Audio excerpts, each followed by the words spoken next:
მოგესალმებით. აბა, ერთი წამი წარმოიდგინეთ ქვეყანა, რომელსაც ერთდროულად ორ ფრონტზე უწევს ბრძოლა. ისიც გადარჩენისთვის. აი, სწორედ ასეთი იყო მე-18 საუკუნის საქართველო. ეპოქა, როცა ერი ორ უზარმაზარ იმპერიას შორის აღმოჩნდა, მომწყდეული და ფაქტობრივად საკუთარი არსებობისთვის იბრძოდა. მოდით ჩავყვეთ ამ წარმოუდგენლად დრამატულ და ამავდროულად ძალიან მნიშვნელოვან ისტორიას. ხო, მე-17 საუკუნეში საქართველოს მთავარი ტრაგედია სწორედ ეს იყო. ქვეყანა ფაქტობრივად ორად იყო გახლეჩილი, ორ გავლენის სფეროდ. დასავლეთში ოსმალობა ბატონობდა, ანუ ოსმალეთის იმპერიის სასტიკი კონტროლი. აღმოსავლეთში კი ყიზილბაშობა, ანუ ირანის ბატონობა. და ეს იცით არ იყო რაღაც უბრალო პოლიტიკური დაყოფა, არა, ეს იყო ყოველდღიური ბრძოლა ქართული იდენტობის, ენისა და სარწმუნოების შესანარჩუნებლად. საქართველოს გეოპოლიტიკური მდგომარეობა რბილად რომ თქვათ კატასტროფული იყო. სამხრეთიდან ეს ორი გიგანტი იმპერია გამუდმებით ცდილობდა რომ საბოლოოდ ჩაეყლაპა და გაენადგურებინა ქართული სამეფო სამთავროები. ეს იყო მუდმივი ომი, მუდმივი წნეხი, სადაც ყოველი ახალი დღე გადარჩენისთვის ბრძოლის ახალი ეპიზოდი იყო. მოდით, ჩვენი ამბავი აღმოსავლეთ საქართველოდან დავიწყოთ, სადაც ქართლ-კახეთი ფაქტობრივად იხჩობოდა ირანის წნეხის ქვეშ. აი სწორედ აქ, ამ უმძიმეს პერიოდში გამოჩნდა ისტორიის სცენაზე მამაშვილი, რომლებიც ამ წინააღმდეგობის ნამდვილ სიმბოლოდ იქცნენ. თეიმურაზ მეორე და მისი ვაჟი, მომავალში ლეგენდად ქცეული ერეკლე მეორე. წარმოუდგენელი გამოწვევის წინაშე იდგნენ. მათ უწევდათ ბრძოლა არა მხოლოდ იარაღით, არამედ ძალიან რთული, მოქნილი დიპლომატიითაც, რომ როგორმე ქვეყანა სრული განადგურებისგან ეხსნათ. აი ეს პერიოდი 1727-დან 1757 წლამდე იყო ნამდვილი ქაოსი, გამუდმებული შემოსევები, შიდა აჯანყებები, ხელისუფლების მუდმივი ცვლა. ხვან ოსმალები შემოდიოდნენ, ხვან ირანელები, მტერი იცვლებოდა, მაგრამ საქართველოსთვის ბრძოლა არასდროს სრულდებოდა.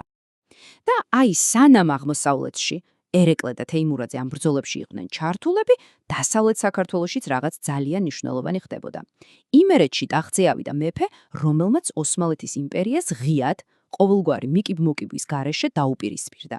ეს გახდათ სოლომონ პირველი, ახალგაზრდა, წარმოუდგენლად ენერგიული და შეუპოვარი მეფე. მან თავის მთავარ მიზნად დაისახა, რომ იმერეთში ოსმალთა ბატონობა დაესრულებინა და სამეფოს დამოუკიდებლობა აღედგინა. სოლომონის ბრძოლა მხოლოდ ხმლით არ შემოიფარგლებოდა. არა, მან პირველ რიგში სამეფო ხელისუფლება გააძლიერა, მაგრამ ყველაზე რადიკალური და გაბედული ნაბიჯი იყო ტყვეებით ვაჭრობის, ანუ ადამიანთა სყიდვის აკრძალვა. ეს იყო უმძიმესი დარტყმა ოსმალეთის ეკონომიკურ ინტერესებზე და რა თქმა უნდა მათ ადგილობრივ მოკავშირეებზეც. სოლომონის ასეთმა თამამა პოლიტიკამ, რა თქმა უნდა, ოსმალეთის სულთანი საშინლად განარისხა. შედეგად, იმერეთში უზარმაზარი, კარგად შეიარაღებული სადამსჯელო არმია დაიძრა. გადამწყვეტი შეტაკება კი 1747 წელს ხრესილის ველზე შედგა. და აქ ჩნდება სრულიად ლოგიკური კითხვა. როგორ? როგორ უნდა დაემარცხებინა სოლომონის პატარა არმიას იმპერიის რჩეული ჯარი, რომელიც მასზე ბევრად დიდი იყო? პასუხი, როგორც ხშირად ხდება ხოლმე, გენიალურ სტრატეგიაშია. სოლომონმა მართლაც ბრწყინვალე გეგმა შეიმუშავა. მან ოსმალები ვიწრო ტკიან ადგილას შეიტყუა, სადაც მათი მთავარი კოზირი, რიცხობრივი უპირატესობა უბრალოდ გაქრა. და სწორედ აქ, მათთვის მოულოდნელი და გამანადგურებელი შეტევით, ქართველმა სრული გამანადგურებელი გამარჯვება მოიპოვეს. აი, ეს არის კლასიკური მაგალითი იმისა, თუ როგორ ამარცხებს ჭკუა და სტრატეგია უხეშ ძალას. იცით, ხრესილის ბრძოლაც და ერეკლეს გამარჯვებებიც მხოლოდ ცალკეული სამხედრო წარმატებები არ ყოფილა. ამ ბრძოლებმა ბევრად უფრო ღრმა და ხანგრძლივი კვალი დატოვა საქართველოს ისტორიაში. ეს არ იყო ომი უბრალოდ მიწის ნაკვეთისთვის.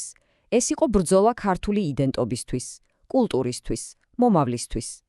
თავარი კითხვა იდგა ასე: იარსებებდა თუ არა საერთოდ საქართველო როგორც დამოუკიდებელი კულტურული და პოლიტიკური ერთეული? და აი აქ მივდივართ მთავარ დასკვნამდე.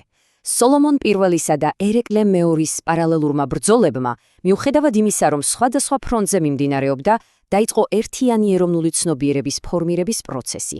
ქართველებმა აღმოსავლეთშიც და დასავლეთშიც დაინახეს, რომ მათ საერთო მტერი ჰყავდათ და რაც მთავარია, საერთო მიზანი, თავისუფალი საქართველო. მე-18 საუკუნის ეს ისტორია ერთნიშნულოვან რამეზე გვაფიქრებს. იქნებ სწორედ უმძიმესი გამოწვევები და გადარჩენისთვის ბრძოლა ის, რაც საბოლოოდ ქმნის და აძლიერებს ერს?